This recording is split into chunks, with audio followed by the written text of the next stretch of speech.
हैं भोपाल से इस वक्त की सबसे बड़ी खबर के साथ। आपको बता दें, आरटीओ का पूर्व आरक्षक सौरभ शर्मा, जिसके ठिकानों पर बीते दिनों कार्रवाई की गई थी, लोकायुक्त ने अपनी कार्रवाई में तकरीबन 2.5 करोड़ का कैश बरामद किया था।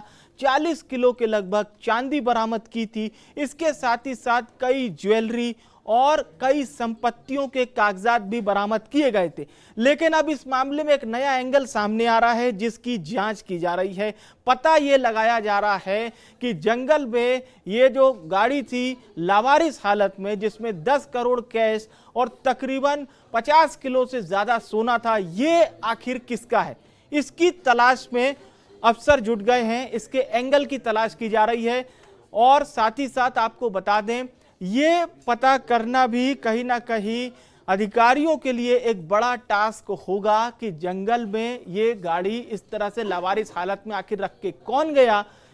इस गाड़ी का नंबर भी प्राप्त हो चुका है, जिसे ग्वालियर की बताया जा रहा है, और इसके आधार पर अब अफसर पूरे मामले की जांच में जुटे हैं। लेकिन आप समझिए कि इतनी बड़ी संख्या में कैश और इतनी बड़ी संख्या में सोना, वो भी लावारिस हालत में जंगल में रखकर आखिर कौन गया होगा, और कितना बड़ा ये सिंडिकेट था जिसमें इस तरह से काम किया जा रहा था। क्योंकि जो बात पूर्व आरटीओ आरक्षक की जांच में अभी तक सामने आई है, वो ये है कि इसने वीआरएस ले लिया था तकरीबन 9 से 10 साल की नौकरी करने के बाद, और तकरीबन 1 साल से ये कुछ बिल्डर्स के संपर्क में भी था, और इस तरह से ये अपने ब्लैक मनी के व्यापार को आगे बढ़ा रहा था। रातीगढ़ में एक व्यक्ति, थाना रातीगढ़ में एक व्यक्ति के द्वारा सूचना दी गई थी कि एक इनोवा क्रिस्टा जो मंडौरी से पिपलपुरा रोड जाता है, वहाँ पर लावारिस हालत में काफ़ी देर से खड़ी हुई है, और उसमें लगभग 7-8 बैग जो है रखे हुए हैं। इसमें मौके पर पहुंचकर जब स्टाफ के द्वारा देखा गया तो उसमें संदिग्ध अवस्था में जो है काफ़ी सारे बैग्स उस गाड़ी में रखे हुए थे। इसमें अंदेशा लगाया गया कि जो विभिन्न कार्रवाइयाँ जो रेड्स वगैरह की जा रही हैं कई विभागों के द्वारा, उसको लेकर के हो सकता है कि किसी ने वहाँ पर इस तरीके से अपनी संपत्ति को छुपाने के प्रयास किया गया हो। इसमें आयकर विभाग को सूचना दी गई तो उनके द्वारा मौके पर पहुंचकर विधिवत रूप से जो है गाड़ी का कांच तोड़ करके उसमें से बैग निकाले गए। जो बैग्स में लगभग 52 किलो सोना, जो कि गोल्ड ब्रिक्स के रूप में था, वह बरामद हुआ, और लगभग 10 करोड़ का कैश उसमें से बरामद हुआ। तो देखिए, ये जानकारी अभी भोपाल पुलिस की ओर से सामने आई है, और ये तलाशा जा रहा है कि आखिर ये संपत्ति किसकी हो सकती है।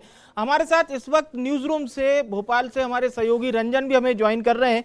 रंजन, आप हमारे दर्शकों को बताइए कि ये जो आरटीओ के पूर्व कांस्टेबल हैं सौरभ शर्मा, इनके जो पहले दिन की कार्रवाई हुई थी उसमें क्या क्या मिला था, और फिर बात करेंगे ये जो जंगल में एक लावारिस हालत में कार मिली उसकी।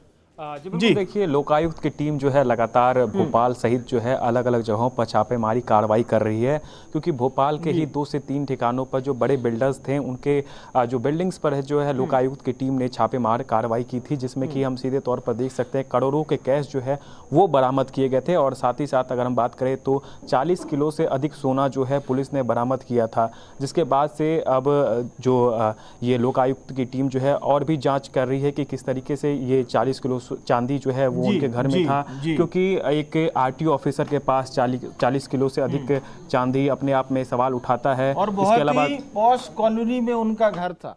ये भी हमें समझना होगा कि भाई आरटीओ का ये पूर्व आरक्षक है जो 9 से 10 साल की नौकरी करता है, फिर कहता है साहब अब मुझे नौकरी नहीं करनी, अब मैं वीआरएस लूंगा। ये वीआरएस लेने के तकरीबन 1 साल में ही इसके कनेक्शन भोपाल के बड़े बड़े बिल्डर से हो जाते हैं, उन लोगों से हो जाते हैं जो रियल एस्टेट में पैसा लगा रहे हैं, और ये उनके पैसों को भी इन्वेस्ट कर रहा है। यानी कि ये अच्छा खासा इसका जो रैकेट है वो बहुत बड़ा है। तो ये भी हमारे दर्शकों को आप बताइए किस तरह से इसने अपना पूरा ये साम्राज्य बनाया, और फिर बात करेंगे वो जंगल में मिली जो गाड़ी है जिस पर खूब चर्चा हो रही है। जी बिल्कुल, निश्चित तौर पर आप देखेंगे तो लोकायुक्त की टीम जब उनके घर अरेरा कॉलोनी में उनका घर है, काफ़ी पॉज इलाका है भोपाल का, वहाँ पर जब पहुँचती है और छापेमारी कार्रवाई करती है तो 40 किलो से अधिक चांदी मिलता है और 2 करोड़ से अधिक कैश जो है वो बरामद करती है लोकायुक्त की टीम। इसके अलावा कई सारे दस्तावेज ऐसे पाए गए जहाँ केवल भोपाल में नहीं, उनके ग्वालियर, उज्जैन उज्जैन और कई सारे जगहों पर उन्होंने ज़मीन खरीद के रखी है और ज़मीन की कीमत जो है वो करोड़ों में है। ऐसे में एक आरटीओ ऑफिसर के पास इतना सारा पैसा कैसे आया और इतने बड़े बड़े बिल्डरों से उनका कॉन्टैक्ट कैसे बना, इन तमाम सारे पहलुओं पर जो है अभी फिलहाल पुलिस जाँच कर रही है और लगातार जो है नित्य नए खुलासे भी हो रहे हैं, क्योंकि दस्तावेज जो है वो बिल्कुल अवैध है। कई महीनों से उसने जो है आयकर टैक्स जमा नहीं किया था। इसके अलावा जो है अवैध धंधों में जो है वो सम्मिलित था और पूरे पहलुओं को जो है पुलिस जांच कर रही है और जांच के आधार पर आगे कार्रवाई की जाएगी। तो जांच के आधार पर अभी आगे की कार्रवाई होगी। ये बात तो हुई लोकायुक्त की अभी तक की कार्रवाई को लेकर, जिसमें आप समझ सकते हैं आरटीओ का ये पूर्व आरक्षक जिसकी कई शहरों में संपत्ति भी है, इसने कैसे ये संपत्ति बनाई इसकी भी जांच हो रही है। अब हम आपको इसी खबर से जुड़ी एक खबर बता रहे हैं, लेकिन अभी फिलहाल एंगल्स की जांच की जा रही है। दरअसल एक जंगल में बताया जा रहा है कि एक लावारिस गाड़ी मिली, ठीक है। उस लावारिस गाड़ी में 10 करोड़ कैश था। जी हाँ, 10 करोड़ कैश और 50 किलो से ज्यादा सोना। 50 किलो बोल रहा हूं मैं, डिजिट याद रखिए, 50 किलो से ज्यादा सोना। तो ये क्या पूरा मामला है, ये भी हमारे दर्शकों को बताइए संदेश।